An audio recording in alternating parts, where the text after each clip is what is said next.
All right. Let's supercharge that everyday English, huh? Sounds good to me. We're going to dive deep into 33 words. 33 words. Wow. That'll make you sound, well, instantly more like a natural, confident English speaker. I like it. And this isn't just, your basic vocabulary lesson. All right. We're going way beyond that, I think. Yeah. Like, we're going to uncover how native speakers, actually use these words, the subtle ways. You'll be surprised, I think. You really will. At the nuances. Yeah, for sure. That maybe you've missed before, even if you've been speaking English for quite a while. It's true. Even simple words, right? Can have all these hidden depths to them. Absolutely. And using them correctly can make a big difference, I think. Totally. In how you come across, especially professionally. Yeah, especially in professional settings. Okay. So our source material, this is designed for upper intermediate learners, which means you guys listening, you already have a pretty solid foundation. Yeah. We're just adding that, extra polish and precision. That's a good way to put it. Think of it like, you've got a good basic dish. Okay. And we're just going to add in those gourmet touches, really going to elevate the flavor. I like that analogy. We've got some tasty ingredients to work with today. Oh, we do? Yeah. Absolutely. Okay, so let's start with these essential words for daily conversations, right? This is the kind of stuff you need to just, navigate life. Yeah, just get things done. Errands, appointments, all that good stuff. Yeah, exactly. The building blocks, right? Yeah. Fluent communication. Master these, and you'll be able to handle almost any everyday situation, I think. Totally. And the first word that jumps out at me is convenient. Okay. I mean, it seems pretty straightforward, but I've noticed, I don't know if you've noticed this too, native speakers use it to soften requests, Oh, yeah. or suggestions. Instead of just saying, can you meet me at 2 p.m.? Yeah. They'll say, would 2 p.m. be convenient for you?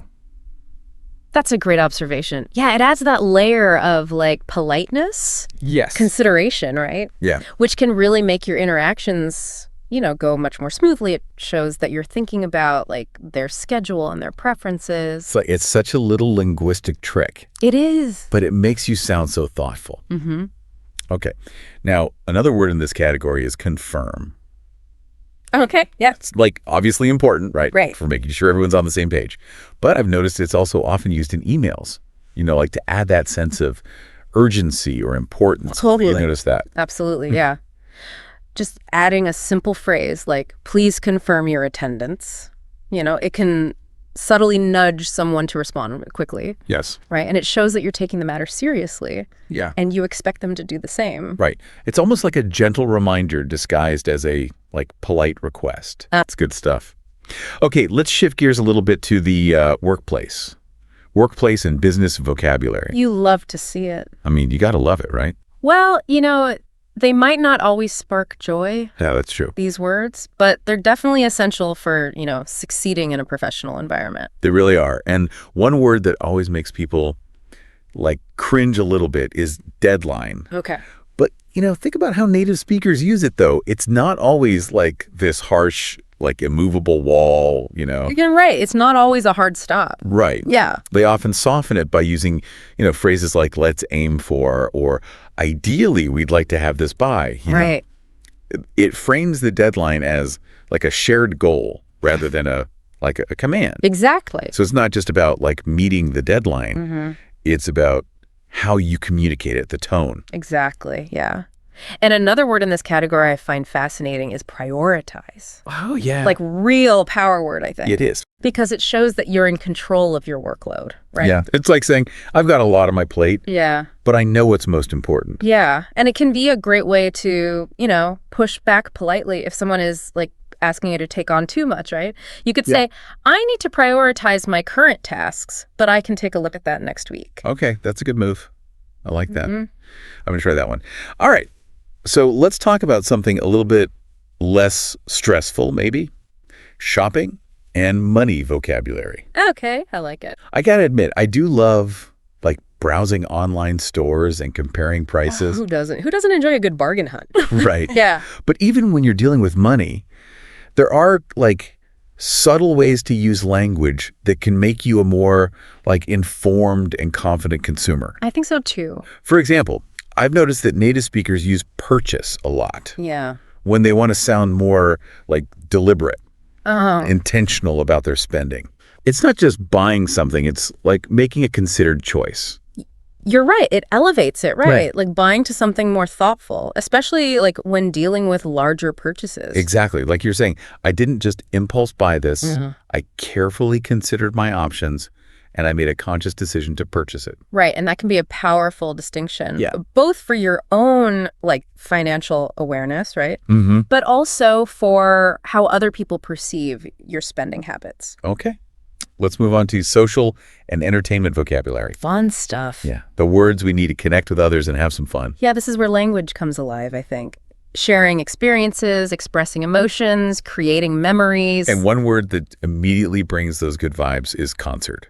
Oh, yeah. I just love how it like conjures up images of like live music, crowds of people singing along, just pure energy. It really does. It encapsulates like a whole sensory experience, right? Like, and notice how native speakers use like all these vivid adjectives, right, to describe concerts. Like unforgettable, you know? Yes. Electrifying, soul-stirring, like they're painting a picture with their words. They really are. It's like they're inviting you to relive the experience with them. Now, another word in this category that's like super versatile is host. Okay, yeah. I mean, we already talked about how it can be used to like subtly encourage action, Right. right? But it also has that like more literal meaning of someone who welcomes and entertains guests. It does, and it's interesting how that concept of hospitality extends beyond just like social gatherings, right? Yeah. Like you can host a website, host a radio show. It's all about, you know, providing a platform, a space for others. So it's not just about throwing a party, right? Right. It's about creating that experience, the sense of welcome, Yeah. no matter the context. That's what makes this word so powerful, right? It captures like the essence of generosity Yes. and connection. Okay, before we jump into the next set of words, I kind of want to pause and reflect for a second. Okay. What's like standing out to you so far? Any words you're particularly like excited to try out using in your own conversations? I think for me, I'm really intrigued by how native speakers use, you know, convenient and confirm to like subtly influence interactions, right? Yes. It's a good reminder that even like seemingly simple words can be used strategically to get a specific outcome. 100%. I'm already thinking about how I can weave those into like my emails, Yeah. my conversations. Yeah, and don't forget about like prioritize. Oh, yeah. Right. That's a good one. Such a powerful word for like setting boundaries, It is. managing expectations, both in like professional and personal settings. Absolutely. It's like a magic word for staying in control of your time and energy. All right. Are you ready to explore some more? I am. I'm excited. I'm eager to see what other like linguistic gems we uncover here. I think we're going to find some good ones. Me too. All right, so Yeah. let's keep this vocabulary train rolling. Let's do it. I feel like, Yeah, my English muscles are getting stronger already. for sure. What's next on our list? Well, let's delve into a word that's, you know, essential for those moments when Yeah. plans change. Yeah. You know, the inevitable cancel. Oh, yeah. Cancel?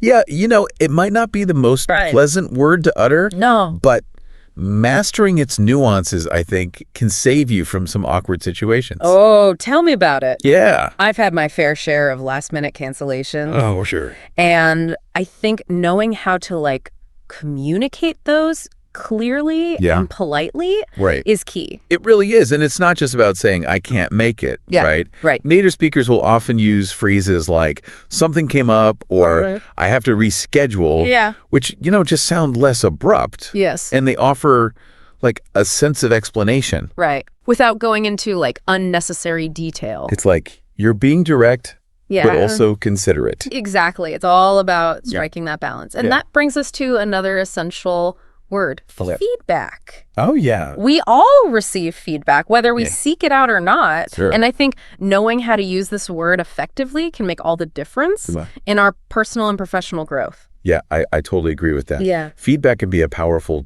tool, It is, for learning and improvement, but it can also be kind of tricky to navigate. You know what I mean? for sure. I've noticed that native speakers often soften the blow Yeah. of constructive criticism Uh-huh. by framing it as observations or suggestions Exactly. rather than like, Yeah. outright judgments. Right. So instead of saying, you should have done this or you did this wrong, Right. they might say something like, I noticed that. Yeah. Or have you considered? Right. Yeah. Creates a much more collaborative, Yes. a less confrontational tone. It's like you're part of the solution instead of being the problem. Exactly. Okay, let's shift gears to something a little lighter. Yeah. Entertainment. Fun. I mean, this word just encompasses so many things that we enjoy. It does, and it's a word that often comes with this sense of excitement and anticipation, right? Like native speakers will use phrases like, I can't wait to, or I'm really looking forward to when they talk about entertainment. Hopefully. Which I think adds to that feeling of eagerness. Like they're already experiencing the joy even before it's happened. Exactly. And speaking of excitement, let's talk about bargains. All right. Who doesn't love a good bargain? Bargain hunting. Yeah. It's practically a sport for some people. It is. And native speakers have like this whole arsenal of vocabulary for describing their amazing finds, right? Mm-hmm. So they might say something is a steal, a great value, or worth every penny. Oh, I love that. Yeah. It's like they're giving you permission to like indulge without feeling guilty. Yeah, exactly. Now, on the flip side of bargains, there's the reality of expenses. Right. That's true. And this is where the words expensive and affordable come in. Yeah. It's not just about stating facts. It's about expressing opinions, for sure, preferences, right? Yeah. Native speakers might say something like overpriced or a bit steep or reasonably priced, depending on the speaker. So it's not just about the price tag. It's about how that price makes you feel and how you want others to perceive it. Exactly. Using language to convey your personal value system when it comes to spending. Love that. Okay, before we wrap up this section, let's tackle a word that's super essential for any consumer. Refund. Oh, yes. Refund. Ah, yes. The magic word. Right. That can save the day when a purchase goes wrong. Totally. But I've noticed native speakers often approach refund requests with a certain level of diplomacy. Diplomacy, yes. Like they're not just demanding. Right. They're very tactful about it. That they might start by, expressing understanding, acknowledging the inconvenience before actually stating their request. So, phrases like, I understand this is probably not your fault, but, or I'm really disappointed with this purchase and I was hoping, things like that can go a long way in getting a positive response. It's like you're appealing to their sense of fairness and customer service. Exactly. And not just demanding a refund outright.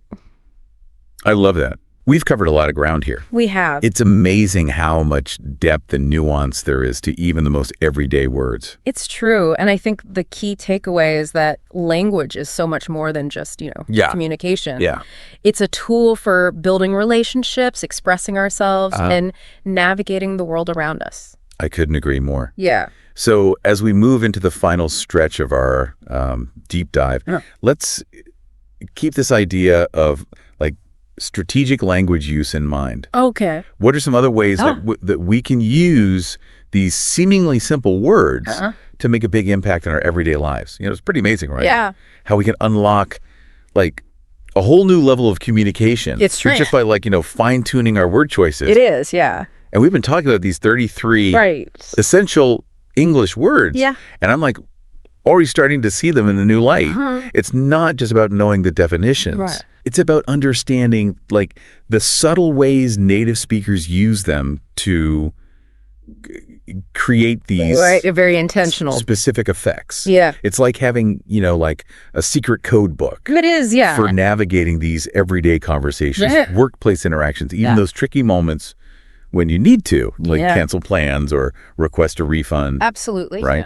Yeah. And the best part is these secret codes are actually pretty simple. Yeah, I think so too. To implement. Once you're aware of them, right? Once you're aware of them. Yeah. It's all about paying attention to the details. Yeah. Listening to how native speakers use the language and then, trying it out yourself. And don't be afraid to experiment, right? Oh, yeah. That's the beauty of language. It's constantly evolving. Yeah. So there's always room to play around with different words and phrases and see what works best for you. That's such a good point. It's learning a new dance move. Oh, yeah. You might feel a bit awkward at first. Yeah, for sure. But the more you practice it, the smoother and more natural it becomes. Exactly. And just dancing, the key is to have fun with it. Yes. Don't get too bogged down in the rules. Right. Don't worry about making mistakes. Yeah. Just, the most important thing is to communicate Yeah. effectively and connect with others. I love that. And that brings me to a little challenge Okay. I want to give to our listeners. Right. Now that we've explored these 73 words, Yeah. I want you to pick just 5 Okay. that really resonate with you. Yeah. 5 words that you think you could start using more consciously Yeah. in your everyday life. Okay. Maybe it's convenient for making those polite requests Uh-huh. or prioritize for setting those boundaries at work. Yeah. Or even bargain for bragging about your latest shopping score. I like it. Whatever words speak to you, I want you to Yeah. make a commitment to use them this week. All right. See how it feels? Mm-hmm. Notice how people react? Yeah. I bet you'd be surprised at the difference it makes. I love that challenge. Me too. It's a great way to, put these words into practice and see the power of nuanced language Yes. in action, That's good action. And who knows, you might even inspire others to start paying closer attention to their own word choices. All right, so as we wrap up this deep dive into everyday English, let's leave our listeners with one final thought. Okay. Language is a journey, not a destination. Ooh, I like that. There's always more to learn, more to explore, Yeah. and more ways to express ourselves. I agree. So keep those ears open, those minds curious, and those conversations flowing. Couldn't have said it better myself. Hello, everyone, and welcome to today's lesson. Have you ever heard native speakers say something that doesn't make sense literally? That's because they are using idioms. Idioms are phrases that don't mean exactly what they say, but they add color and expression to the language. Today, we're going to learn 15 commonly used idioms that will make your English sound more fluent and natural. I'll explain the meaning, give you examples, and show you how to use them in conversation. Let's dive in. Break the ice, all right. Let's start with our first idiom. Break the ice. What does it mean? It means to start a conversation in a way that makes people feel comfortable. Imagine you're at a party where you don't know anyone. You could start by saying, like, hey, that's a cool shirt. Where did you get it? That's breaking the ice.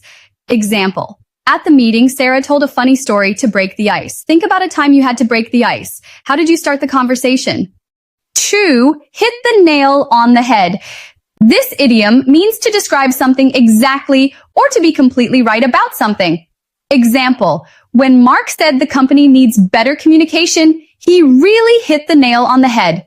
Next time someone makes a really accurate statement, you can say, wow, you hit the nail on the head.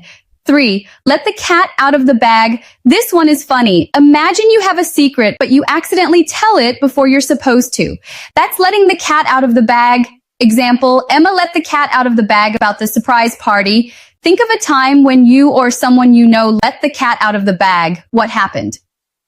A piece of cake. If something is very easy to do, we say it's a piece of cake. Example, the math test was a piece of cake because I studied well. Can you think of something you find super easy? Say, for me, cooking pasta is a piece of cake. 5. Burn the midnight oil. If you stay up late working or studying, you are burning the midnight oil. Example, I had to burn the midnight oil to finish my report. Have you ever burned the midnight oil for a deadline? 6. For under the weather. If you feel sick or unwell, you say you are under the weather. Example, I'm feeling under the weather today, so I'll stay home and rest. Next time you feel sick, you can say, I'm under the weather today. 7. Costs an arm and a leg. If something is very expensive, it costs an arm and a leg. Example, that designer bag costs an arm and a leg. Think of something really expensive. Say, that sports car costs an arm and a leg. 8. Spill the beans. This is similar to let the cat out of the bag. It means to reveal a secret. Example, Tom spilled the beans about the new office policy. Have you ever accidentally spilled the beans? A 9. Bite the bullet. This means to do something difficult or unpleasant that you've been avoiding. Example, I hate going to the dentist, but I have to bite the bullet and go. What is something difficult you need to do soon? Say, I need to bite the bullet. And 10. Hit the sack. This idiom means to go to bed. Example, I'm so tired, I'm going to hit the sack now. Next time you're sleepy, say, I need to hit the sack. 11. Pull someone's leg. If you joke with someone in a playful way, you're pulling their leg. Example, I thought he was serious, but he was just pulling my leg. Have you ever pulled someone's leg? 12. Jump on the bandwagon. This means to join a trend that is already popular. Example, Everyone is jumping on the bandwagon of online learning. Can you think of a trend you joined? 13. The ball is in your court. This means it's your turn to take action. Example, I sent them an offer, so now the ball is in their court. Think of a situation where someone is waiting for your decision. 14. Keep your chin up. This means stay positive, even in difficult situations. Example, I failed my test, but I'll keep my chin up and try again. Encourage someone by saying, keep your chin up. 15. Go the extra mile. If you put in extra effort, you go the extra mile. Example, she always goes the extra mile to help her customers. Can you think of a time you went the extra mile? Now that you've learned 15 essential idioms, challenge yourself to use them in real-life conversations this week. Choose 5 idioms from today's lesson and try using them in different situations. Thanks for watching. Don't forget to like, share, and subscribe for more interactive English lessons. See you in the next video. Ever get that feeling you're at a party maybe, or just trying to compliment someone, and you just want to sound like you really know English, like a native speaker. Right. Well, today we're diving deep into the secret code. Everyday idioms. Yeah. We've got 15 of them, and we're gonna go way beyond just simple definitions. Yeah. We'll explore their origins. Right. But more importantly, how you can actually use them. Yeah. In real life. Yeah. It's fascinating. Yeah. These idioms, they're more than just these kind of colorful expressions. Right. They really give us insights into how a culture thinks. Yeah. And communicates. Okay, so let's jump right in. Imagine a room full of new faces. Okay. That awkward silence hanging in the air. What idiom pops into your mind for that scenario? Oh, break the ice, of course. It's all about easing that initial tension, right? And getting the conversation flowing. Yeah. And, you'll notice that a lot of idioms use these physical metaphors to represent these like abstract social situations. Right. That's kind of a key to understanding how they work. That is such a great point. So it's like you're not just learning vocabulary. Right. You're like deciphering a cultural code. Absolutely. Yeah. So instead of just standing there awkwardly, you could say like, hey, I love your shoes. Right. Where did you get them? Yeah. Boom. Yeah. Ice broken. Exactly. And notice how that simple question, it does so much more than just, break the silence. It creates like a point of connection, right? A shared interest, however small. Yeah. That can really kind of get things moving, in the right direction. Totally. In the right direction, yeah. Now, let's say the conversation's going well. Someone makes a brilliant point. Okay. Perfectly summarizing what everyone's thinking. Isn't there an idiom for like nailing it? Like, hit the nail on the head. Yes. Yeah. Yeah. It really highlights that sharp accuracy. Right. Like a skilled carpenter hitting the nail, perfectly. I've always loved that visual, that sense of precision. It makes me think about how many idioms rely on imagery that's almost like physical to convey like a very abstract idea. Absolutely. That's it. It's a way to make these complex concepts, tangible, relatable. Okay, but what about when things go wrong? Like someone accidentally reveals a secret? Oh. Maybe about a surprise party or something? Oh, then they've let the cat out of the bag. Oopsie. Yeah, it implies an unintentional slip. Right. Like a secret that was meant to be kept hidden. I've always wondered about that one. Why a cat? Why not a dog or a bird? Well, one theory traces it back to medieval markets. Apparently they used to sell piglets in bags. What? But sometimes a dishonest seller would swap the piglet for a less valuable cat. Oh, no. So letting the cat out of the bag exposed the trickery. Wow. That origin story is such a surprise. It really adds another layer of meaning to the idiom. Right. It also shows how these idioms can reflect historical practices and cultural values. For sure. Speaking of surprises, isn't there an idiom for when something is like incredibly easy to do? Oh, a piece of cake. Yeah. This one conjures up that image of effortless enjoyment. Right. Like savoring a delicious slice of cake without a single worry. Okay, maybe parallel parking isn't a piece of cake for me, but I get what you mean. Exactly. It's that sense of ease and simplicity.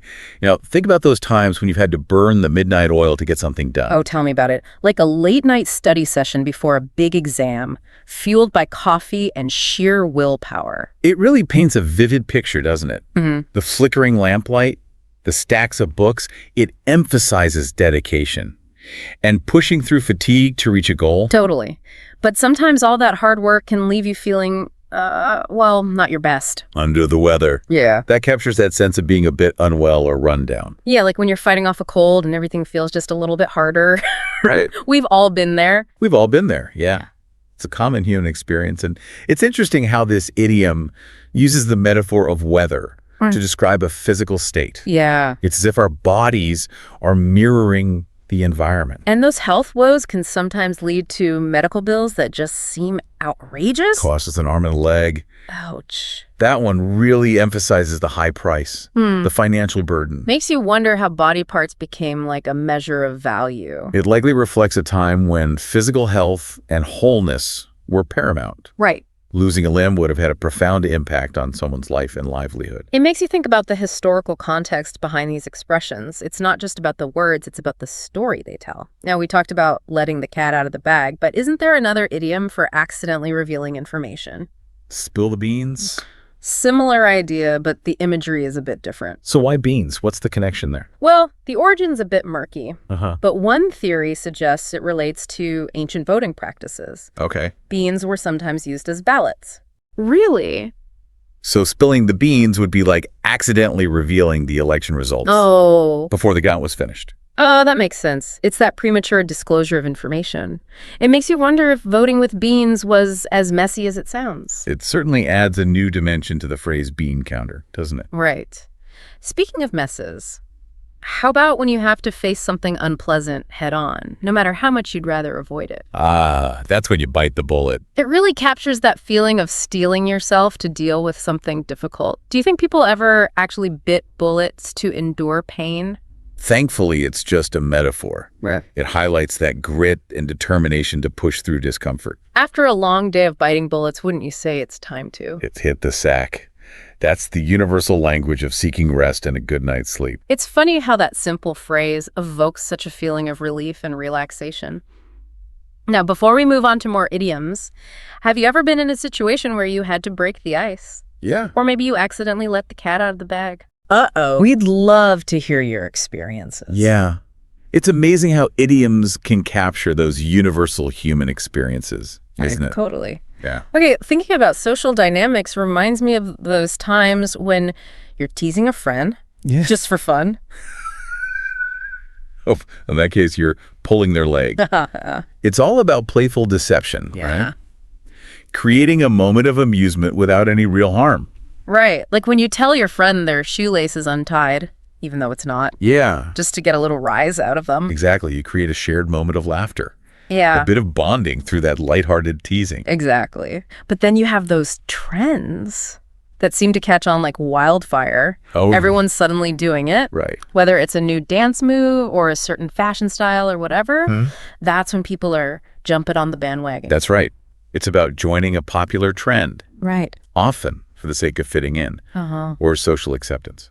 It makes me think of those viral challenges you see on social media. Like suddenly everyone's filming themselves doing the same thing. Right. Like, is it really about the trend itself?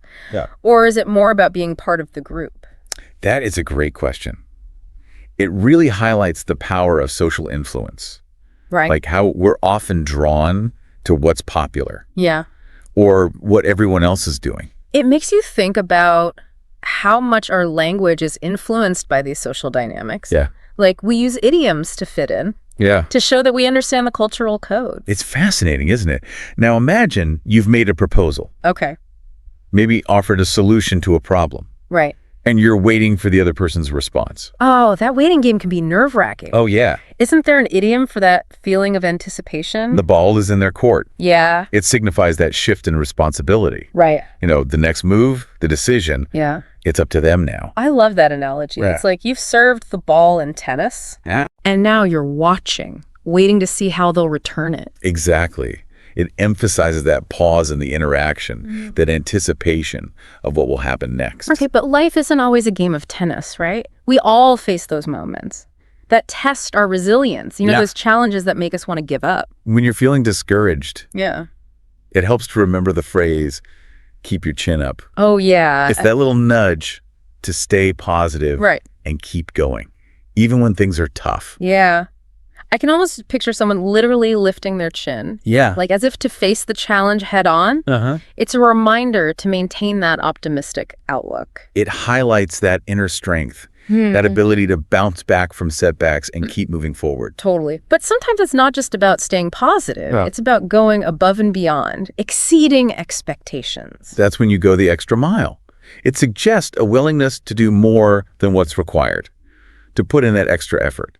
Yeah. I think of it as that dedication to excellence, that desire to not just meet the standard, but surpass it. Like you're adding that personal touch, that extra level of care and commitment. Absolutely. As we're exploring these idioms, I'm realizing they're not just about sounding fluent in English. Yeah. It's about understanding these subtle nuances of communication, these cultural cues that can make such a difference Right. in how we connect with others. It's about reading between the lines, picking up on those unspoken messages that are embedded in our language. Now, before we dive into our final set of idioms, Okay. which one of these has resonated with you the most so far? And why? Is it an idiom you use often or one that you aspire to embody in your own interactions?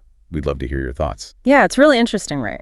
It is. So we've talked about break the ice, but sometimes you want to get out of conversation, right? Like, what's the idiom for They're that? neat around the bush. That's a good one. You're kind of avoiding the main point. Yeah. You're not being direct. Right. You're kind of dancing around it. Yeah. Maybe you're afraid of confrontation or you're just trying to be tactful. Right. So instead of just saying, hey, I got to run, you're like, well, it's getting late and Exactly. yeah. And, it's interesting how that idiom uses the imagery of someone trying to hunt, but not actually going straight for the prey. Yeah, it's like a verbal maze. Right. You're creating this kind of roundabout way of expressing yourself. Yeah. And sometimes you might be in a situation where you need to be really cautious. Yeah.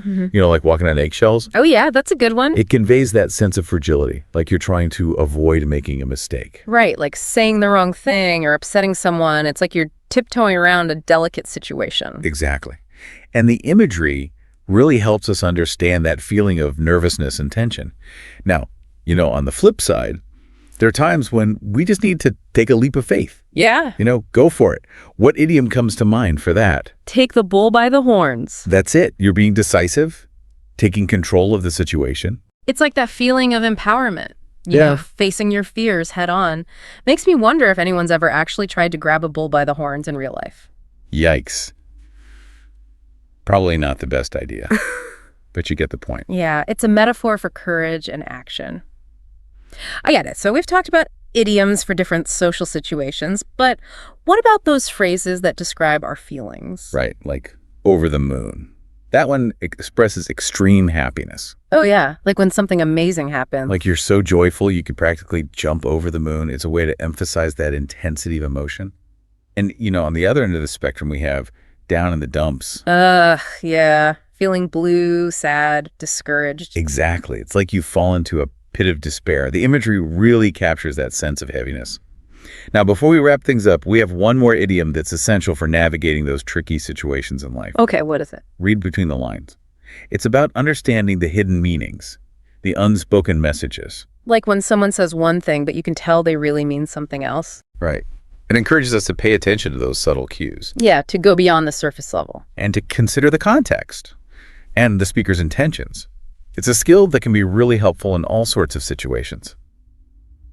So that's it for our deep dive into everyday idioms. We've covered 15 of them today, and we hope you've enjoyed exploring their origins, meanings, and how you can actually use them. Yes, thank you so much. It's been fascinating. My pleasure. So listeners, which idiom resonated with you the most, and why? Let us know in the comments. Until next time, keep those idioms flowing, and remember, language is power. So, ready to supercharge your English vocabulary? We're talking not just good, but seriously impressive. Yeah, like moving from okay to, whoa, they're eloquent. Exactly. And that's what this deep dive is all about.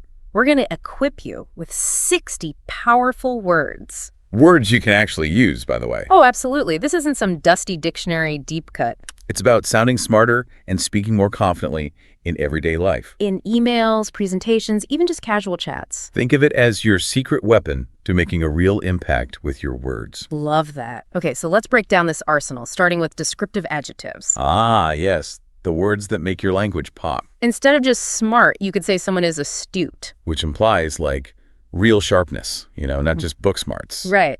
It suggests good judgment, too. Exactly. And that subtlety, that shift in word choice, changes how you're perceived. Makes you sound sharper yourself, probably. For sure. Like, imagine writing a business email. You describe a colleague as astute. Ooh, subtle bragging. It implies you see them as insightful, adds to their credibility. And yours, by association. That's a great point. I never thought of it that way. It's choosing the right tool for the job. Right. You wouldn't use a hammer to screw in a light bulb, would you? Nope. Now, let's say you're describing something imaginative, fun. Instead of just random, what could we use? Whimsical comes to mind. Evokes playfulness, creativity. Ooh, I love that. Paints a more vivid picture. It's like adding a sprinkle of magic to your language. Could it ever be bad, though? Like in a super serious setting? Good question. It highlights how context matters. Whimsical is great for creative writing, casual talk. But maybe not a formal business report where straightforward is key. So it's balance, right? Descriptive, but appropriate to the situation. Absolutely. Okay, now let's power up.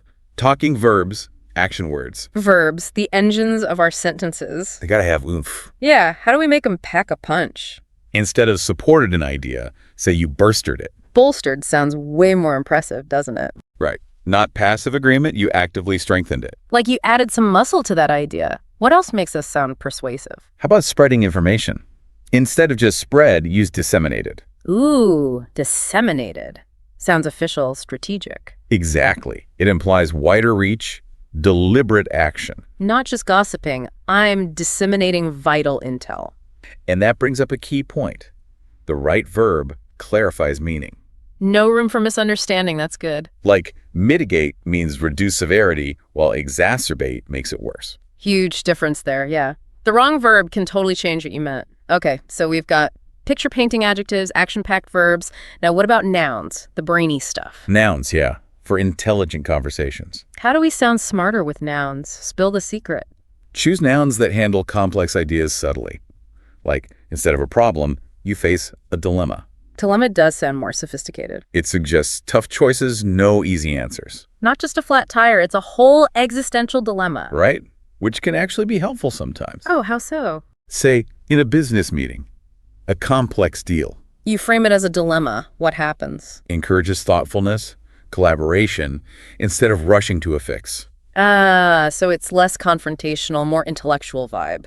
Exactly. Another one, instead of contradiction, use paradox. Ooh, paradox.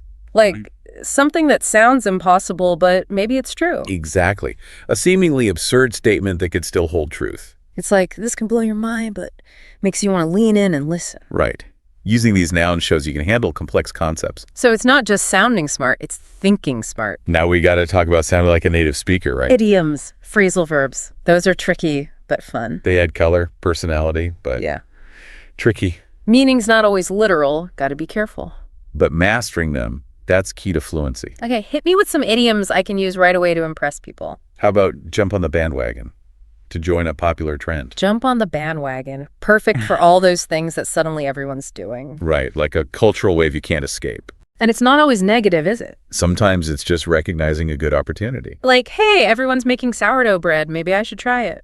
Okay, how about cut to the chase? I hear that one a lot, but not 100% sure what it means. Means get straight to the point, no wasted time. Like a verbal shortcut. Skip the fluff, get down to business. Precisely. Here's one for social situations. Break the ice. Oh, like when you're meeting new people, it's awkward. You do something to start conversation, ease the tension. It's like metaphorically breaking that frozen barrier between you. Exactly. And these are just the beginning. There are tons more out there. But you said they can be tricky. What mistakes do people make with idioms? Using them wrong or in the wrong situation. Like break a leg. For good luck might not translate well in every culture. Yeah, you got to be careful not to accidentally offend someone. So it's understanding the culture behind the idiom, not just the words themselves. Now, want to add some extra oomph to your sentences. Okay, I'm listening. We're talking adverbs for emphasis. The seasoning, the spice, the drama. Bring it on. One powerful one is adamantly. Yeah. Like, she adamantly refused to compromise. Adamantly, that's serious conviction. Right. You're drawing a line, not backing down. Okay, that's intense. What about something more, like, deep and meaningful? Profoundly works there. Deep impact, transformative. So profoundly is more than just surface level. It really changes you. Now, want to inject some caution. Little skepticism. Ooh, good for those I'm not so sure moments. Skeptically is your word. Like he listens skeptically, raising an eyebrow. Exactly. But remember, use adverbs carefully. Don't overdo it. Right. Too much spice ruins the dish. A well-placed adverb highlights too many just clutter things up. So balance again, just like with everything else we've talked about. Ready to dive even deeper? We've just scratched the surface here. I'm so ready. My brain is already feeling more articulate. Back for more. Excellent. Let's keep unearthing these vocabulary gems. I'm so ready. Part 1 already has me thinking differently about adjectives like, wow. So let's add some more to your toolbox. How about meticulous? Meticulous. That sounds very precise. It is. Someone who pays incredible attention to detail. Like more than the average person would. Oh yeah, way more. A surgeon during an operation, that kind of focus. Or, I don't know, someone organizing their sock drawer by color gradient. Exactly. But it's not always positive, you know. Oh, interesting. Too much of a good thing. Depends on the context, right? Meticulousness can be great. But if you're so focused on tiny details that you miss the big picture... Then it becomes a problem. Like a manager who can't see the forest for the trees.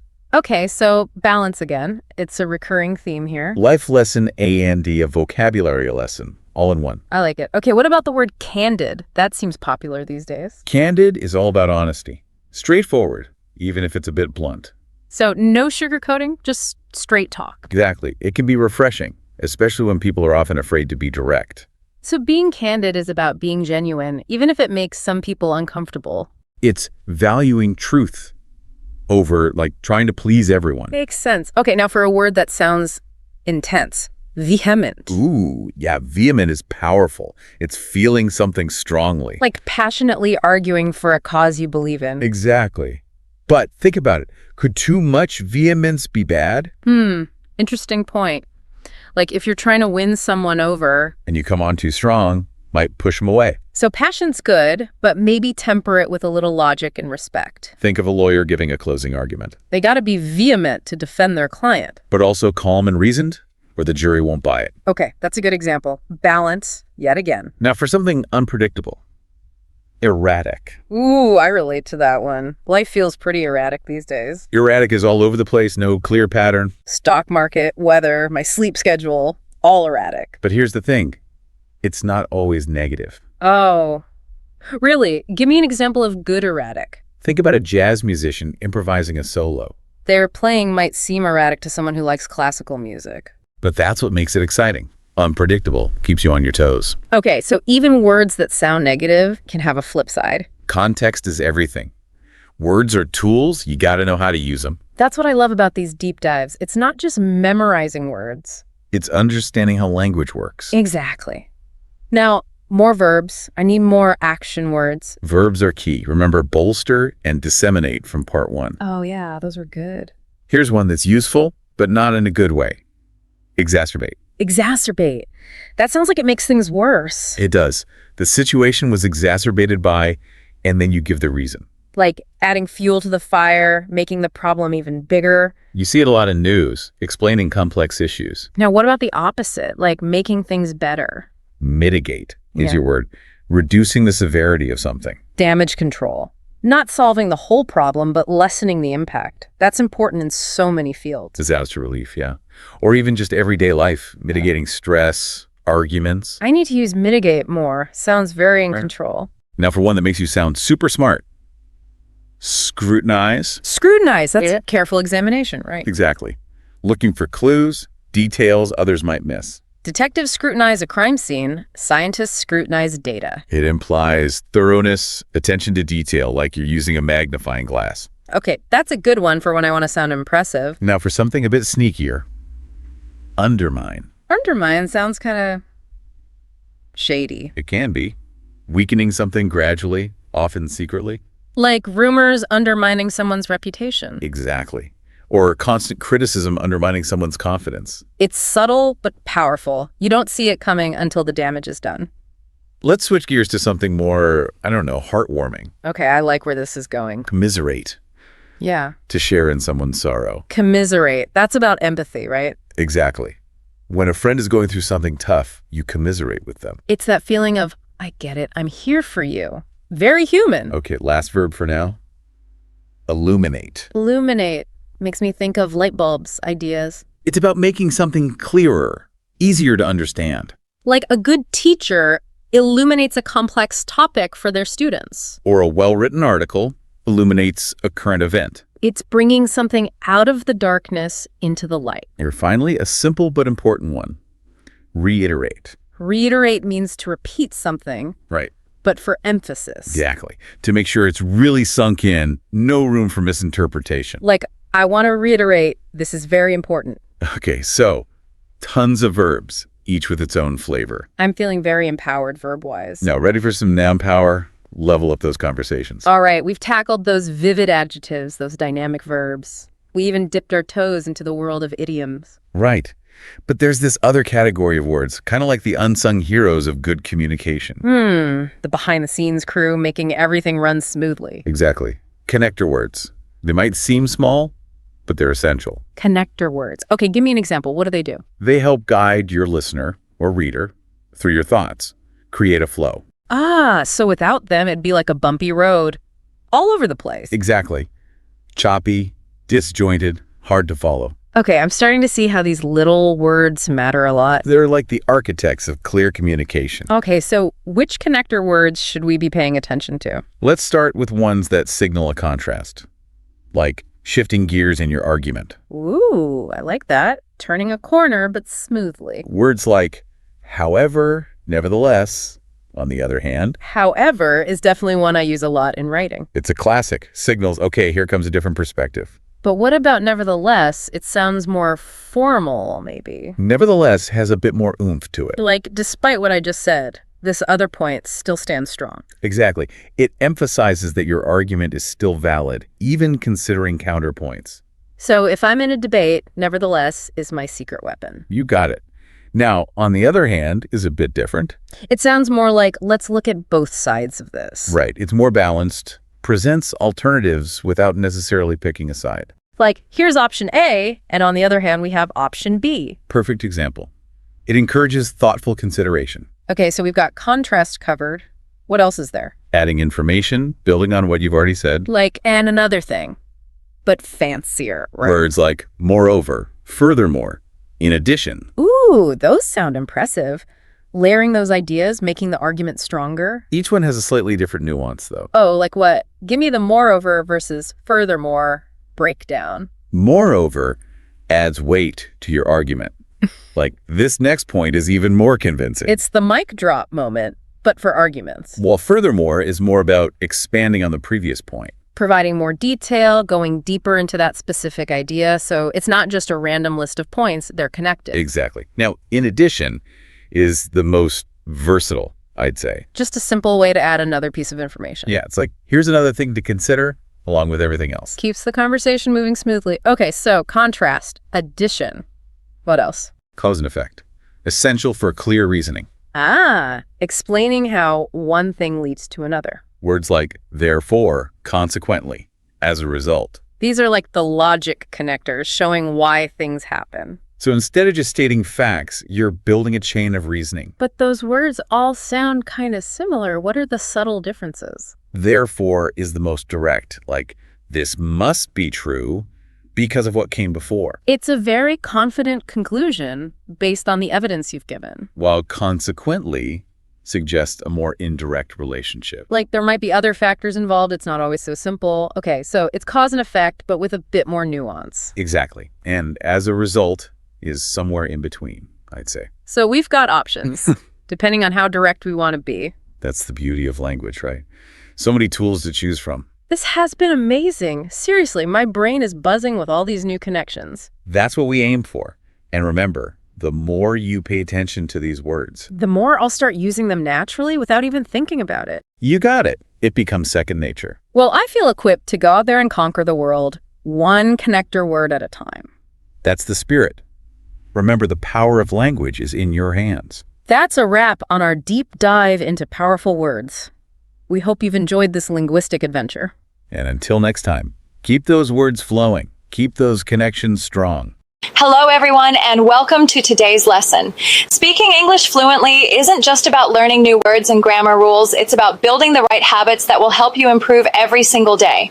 In this lesson, I will introduce you to 6 powerful habits that will boost your fluency, and I'll guide you on how to implement them into your daily routine. Think in English. If you want to speak English naturally, you need to train your brain to think in English. Translating from your native language slows you down. How to practice. Describe what you see around you in English. Start with simple thoughts. I am making coffee. The weather is nice today. Gradually move to more complex thoughts. I wonder what I should cook for dinner. Challenge. Try to think in English for 5 minutes every day and gradually increase the time. 2, speak every day, even if you're alone. Speaking is like exercising. A little bit every day makes a huge difference. You don't need a partner, just start speaking out loud. How to practice. Read aloud from a book or news article. Record yourself speaking and listen back to improve pronunciation. Talk to yourself about your daily routine. I'm getting ready for work. I need to pack my lunch. Challenge. Set a goal to talk out loud in English for at least 10 minutes per day. Try to imitate native speakers. Mimicking native speakers helps you sound more fluent and confident. The best way to do this is through shadowing, a technique where you repeat what you hear immediately after a speaker. How to practice. Watch movies or listen to podcasts. Choose a short clip, play it, and repeat exactly what you hear. Same pronunciation, rhythm, and intonation. Use subtitles at first, but try without them as you improve. Challenge. Pick a short video or podcast every day and shadow for 5-10 minutes. Expand your vocabulary with phrases, not just words. Learning individual words is helpful, but learning phrases and expressions makes you sound much more fluent. How to practice. Instead of learning excited, learn I'm looking forward to. Instead of learning tired, learn I'm worn out. Collect useful expressions from movies, books, or native speakers and use them in your conversations. Challenge. Learn 3 new phrases every day and use them in sentences. 5. Surround yourself with English fluency comes from constant exposure. The more English you hear, read, and interact with, the more natural it will feel. How to practice. Change your phone's language to English. Follow English-speaking content creators on YouTube, Instagram, and TikTok. Listen to English music and podcasts while doing daily tasks. Challenge. Try to immerse yourself in English for at least 30 minutes every day. 6. Be confident and don't fear mistakes. Many learners hesitate to speak because they are afraid of making mistakes. But mistakes are a natural part of learning. How to practice. Focus on communication, not perfection. If someone corrects you, learn from it and keep going. Speak with confidence, even if you're not 100% sure. Challenge. Have a conversation with someone in English without worrying about mistakes. By building these habits, you will see a big improvement in your fluency over time. Remember, think in English, speak every day. Imitate native speakers. Learn phrases, not just words. Surround yourself with English. Be confident and embrace mistakes. Your challenge, pick one habit today and start practicing it immediately. Thanks for joining this lesson. Don't forget to like, share, and subscribe for more English learning tips. See you in the next video. All right, so today we're diving deep into becoming fluent in English. Yeah. And you sent over this guide that promises to unlock some seriously powerful language habits. Yeah, it's less about traditional textbook stuff and more about rewiring how you approach the language altogether. And it frames these tips as daily challenges. Mm-hmm. I'm already feeling motivated. Absolutely.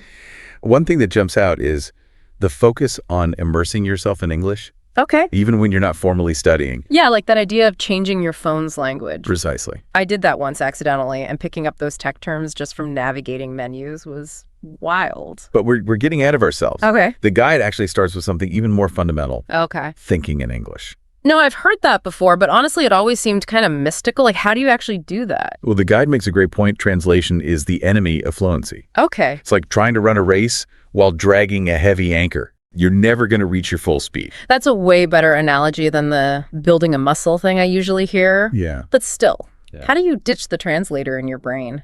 It's about starting small and building consistency. Okay. The guide suggests picking a simple daily task, like making coffee, Okay. and narrating your actions in English. Okay. First, I grab the mug. Then I scoop the coffee. So I'm commentating on my coffee routine Almost. in English, even if no one's around. Feels a little You're a sports commentator for your own life. awkward. Yeah. Yeah. That's where the challenge comes in. Okay. Commit to 5 minutes of this inner monologue in English daily. Okay. And gradually increase it. Okay. The more you do it, the less strange it feels. You know, there's actually this study I read about where they found that people who thought in their target language actually dreamed in it too. Wow. Like their brain was wired for English even while they slept.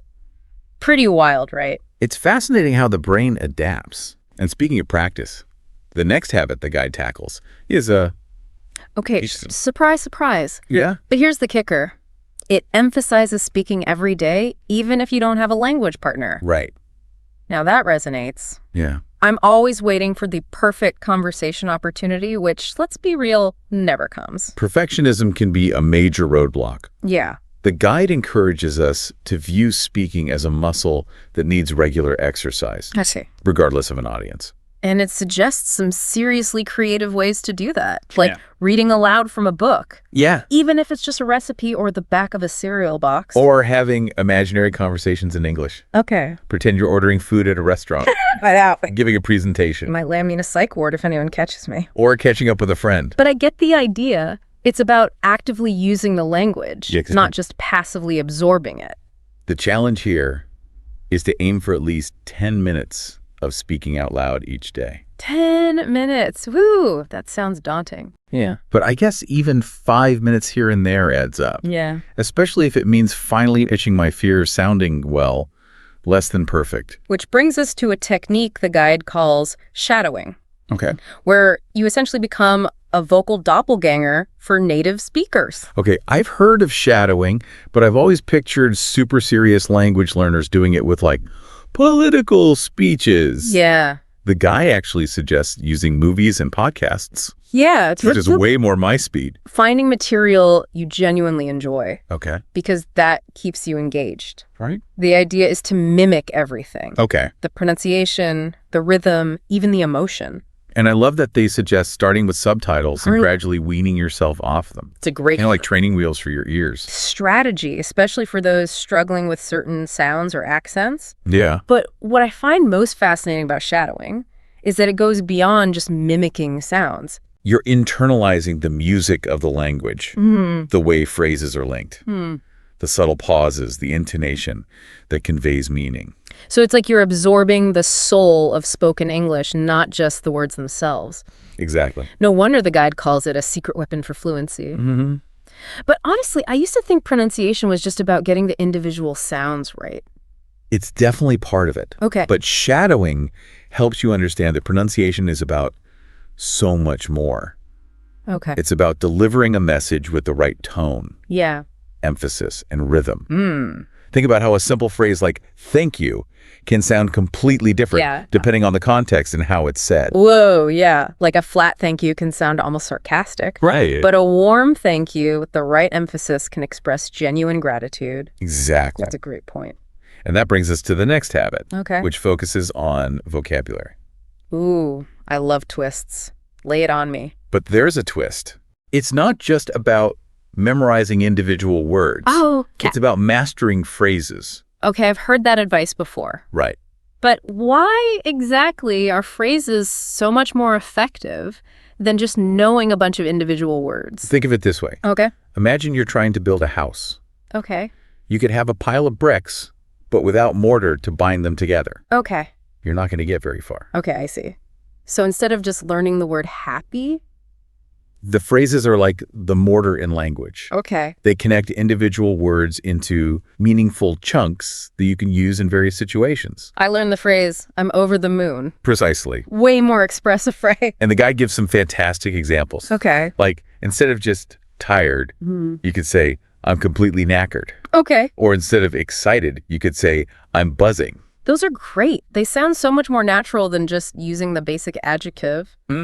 But how do I find these magical phrases? The key is to be a collector. Pay attention to how native speakers express themselves in movies, Okay. TV shows, books, even everyday conversations. Right. Jot down phrases that sound interesting or useful. Gotcha. And try to incorporate them into your own speaking and writing. That's a great tip. It's like building your own personalized phrase book, but with expressions that really resonate with you. Exactly. Cool. And speaking of surrounding yourself with the language, Okay. that's actually the next habit we're going to explore. All right. It's all about creating an immersive environment Okay. where English becomes an integral part of your daily life. All right. This is where I get excited.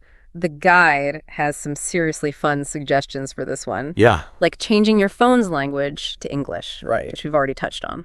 What else does it recommend? Well, it goes beyond just your phone. Okay. It's about seeking out opportunities to encounter English in all aspects of your life. Okay. Follow English-speaking content creators on social media. Watch movies and TV shows in English with or without subtitles. Listen to music and podcasts in English. Oh, I love the podcast idea. I already listen to a ton of podcasts, Right. so switching to English language ones would be a natural transition. Exactly. Yeah. And think about all those little moments throughout your day where you could be exposed to English. Okay. Instead of listening to music in your native language while commuting, Okay. switch to English music or podcasts. Right. Read English language news websites or blogs instead of those in your native language. It's like turning everyday activities into mini English lessons. I'm starting to see how these seemingly small changes can really add up over time. Exactly. But let's be real, even with all the immersion in the world, Right. there's still that one big hurdle that trips up so many learners. You're talking about the fear of making mistakes. There you go. Yeah. It's like this invisible barrier that holds us back from truly speaking freely and confidently. The guide addresses this head on with its final habit, Okay. and arguably the most important one. All right. Be confident and don't fear mistakes. Easier said than done, right? But how do they suggest we overcome this fear that's so deeply ingrained in many of us? The first step is recognizing that mistakes are not the enemy. Okay. They're actually valuable stepping stones on the path to fluency. Okay, but how do I shift my mindset from seeing mistakes as failures to seeing them as opportunities? It's a process. And the guide encourages us to start by reframing our perspective. Okay. Instead of striving for perfect grammar and pronunciation every time we speak, Okay. focus on communicating your message effectively. Think about it. Even native speakers make mistakes. That's true. It's part of what makes language so dynamic and interesting. You know, you're right. I've definitely heard native English speakers make grammatical errors. Right. And it doesn't make them any less fluent or capable of communicating. Maybe I'm being too hard on myself. It's a common trap for language learners, Yeah. especially those who are perfectionists at heart. Okay. But remember, the goal is to be understood, Right. not to be perfect. And the more you practice speaking without fear of making mistakes, Okay. the more confident and fluent you'll become. So what's the challenge associated with this final habit? The guide challenges us to have a conversation with someone in English Okay. without worrying about making mistakes. Okay. It could be a friend, a teacher, or even a stranger who speaks English. That's a bold challenge, but I can see how it would be incredibly effective. There's nothing like real-world practice to push you out of your comfort zone and force you to use the language actively. Precisely. And remember, the more you practice, Yeah. the easier it becomes. Okay. The key is to start small, Yeah. build consistency, Right. and gradually challenge yourself to take on more complex communication tasks. So we've covered a lot of ground today. We've explored 6 powerful habits for boosting English fluency, Absolutely. each with its unique challenges and benefits. Yeah. From thinking in English to embracing mistakes. Mhm. These habits offer a holistic approach to language learning that goes beyond traditional methods. It's about shifting your mindset, Right. rewiring your habits, Okay. and ultimately transforming your relationship with the language. You know what's really striking me is that this guide doesn't just offer tips. It provides a framework for thinking about language learning in a whole new way. It's about becoming an active participant in your own fluency journey rather than passively relying on textbooks or classes. It's about embracing the messy, Right. imperfect, Yeah. and ultimately rewarding process of acquiring a new language. And remember, Yeah. it's a journey, not a destination. So true. And as with any journey, there will be bumps along the road. There will be times when you feel frustrated, Right. discouraged, or even tempted to give up. Yeah. But it's in those moments that it's crucial to remember why you started this journey in the first place. What is it about English fluency that truly motivates you? Is it the ability to connect with people from different cultures, Yeah. to advance your career, Mm. to experience the world in a new way? Yeah. Whatever your reason, hold on to that vision and let it fuel your efforts. That's such great advice. It's so easy to get caught up in the day-to-day grind of learning that we lose sight of the bigger picture. Yeah. But ultimately, it's that vision, that driving force that will keep us going when the going gets tough. And remember, you're not alone on this journey. Oh, that's true. There's a whole community of English language learners out there, Right. each with their own unique challenges and triumphs. Okay. Connect with other learners. Okay. Share your experiences. Gotcha. And support each other along the way. This deep dive has been incredibly insightful. Yeah. I'm feeling so much more equipped and empowered to continue my own fluency journey. It's been a pleasure exploring these powerful habits with you. Yeah, it has. And I'm excited to see what you accomplish as you put them into practice. And for all of you listening, remember, fluency is within your reach. Yeah. Embrace the challenges. Right. Celebrate the victories. And And most importantly, enjoy the journey. until next time, keep those English muscles working. It's a great strategy, especially for those struggling with certain sounds or accents. But what I find most fascinating about shadowing is that it goes beyond just mimicking sounds. Oh. You're internalizing the music of the language, the way phrases are linked, the subtle pauses, the intonation that conveys meaning. So it's like you're absorbing the soul of spoken English, not just the words themselves. Exactly. No wonder the guide calls it a secret weapon for fluency. But honestly, I used to think pronunciation was just about getting the individual sounds right. It's definitely part of it. But shadowing helps you understand that pronunciation is about so much more. Okay. It's about delivering a message with the right tone, Right. emphasis, and rhythm. Think about how a simple phrase like thank you can sound completely different Yeah. depending on the context and how it's said. Whoa, yeah, like a flat thank you can sound almost sarcastic. Right. But a warm thank you with the right emphasis can express genuine gratitude. Exactly. That's a great point. And that brings us to the next habit, Okay. which focuses on vocabulary.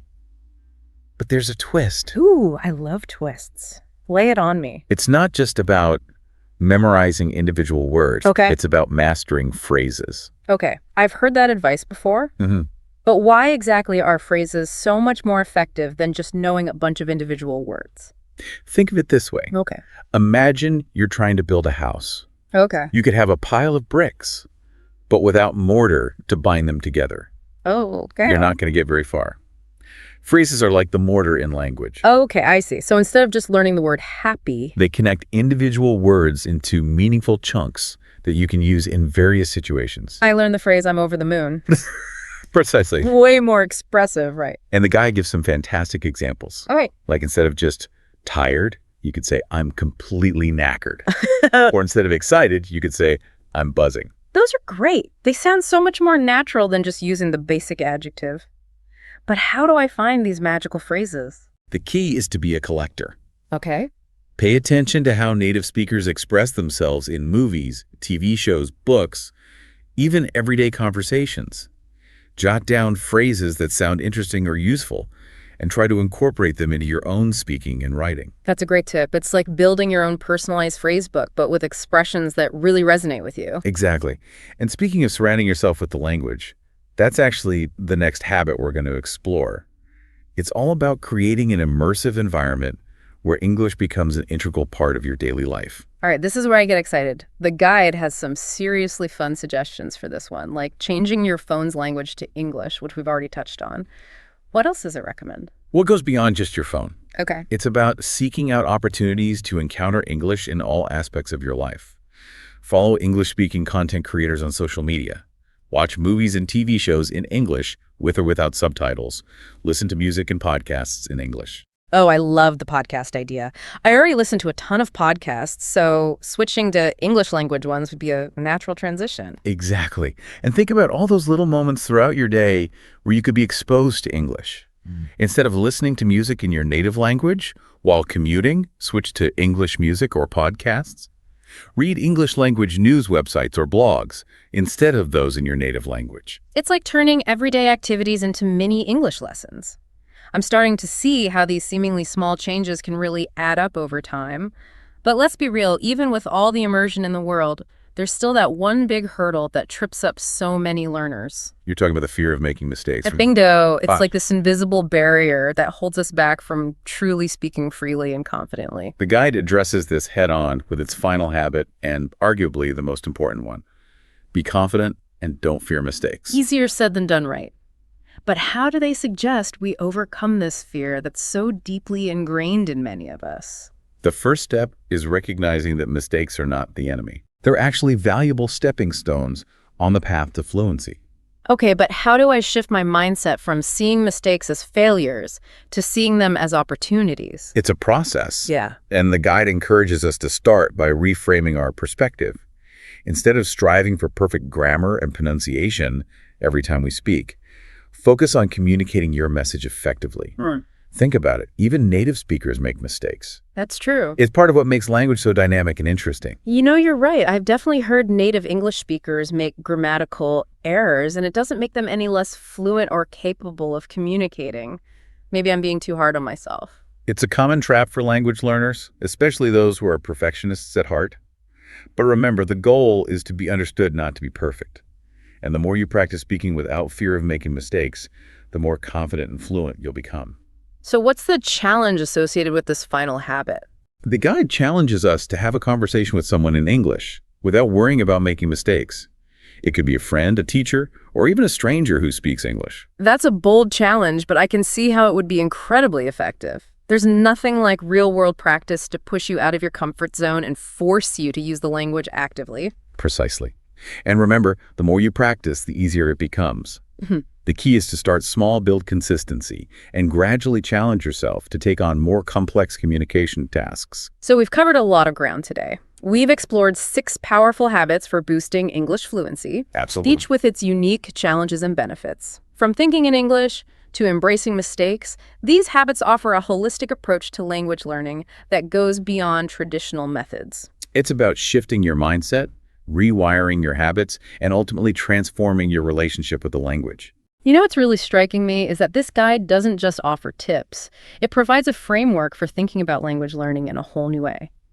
It's about becoming an active participant in your own fluency journey, rather than passively relying on textbooks or classes. It's about embracing the messy, imperfect, and ultimately rewarding process of acquiring a new language. And remember, it's a journey, not a destination. So true. And as with any journey, there will be bumps along the road. There will be times when you feel frustrated, discouraged, or even tempted to give up. But it's in those moments that it's crucial to remember why you started this journey in the first place. What is it about English fluency that truly motivates you? Is it the ability to connect with people from different cultures, to advance your career, to experience the world in a new way? Whatever your reason, hold on to that vision and let it fuel your efforts. That's such great advice. It's so easy to get caught up in the day-to-day grind of learning that we lose sight of the bigger picture. But ultimately, it's that vision, that driving force that will keep us going when the going gets tough. And remember, you're not alone on this journey. There's a whole community of English language learners out there, each with their own unique challenges and triumphs. Connect with other learners, share your experiences, and support each other along the way. This deep dive has been incredibly insightful. I'm feeling so much more equipped and empowered to continue my own fluency journey. It's been a pleasure exploring these powerful habits with you, and I'm excited to see what you accomplish as you put them into practice. And for all of you listening, remember, fluency is within your reach. Embrace the challenges, celebrate the victories, and most importantly, enjoy the journey. Until next time, keep those English muscles working.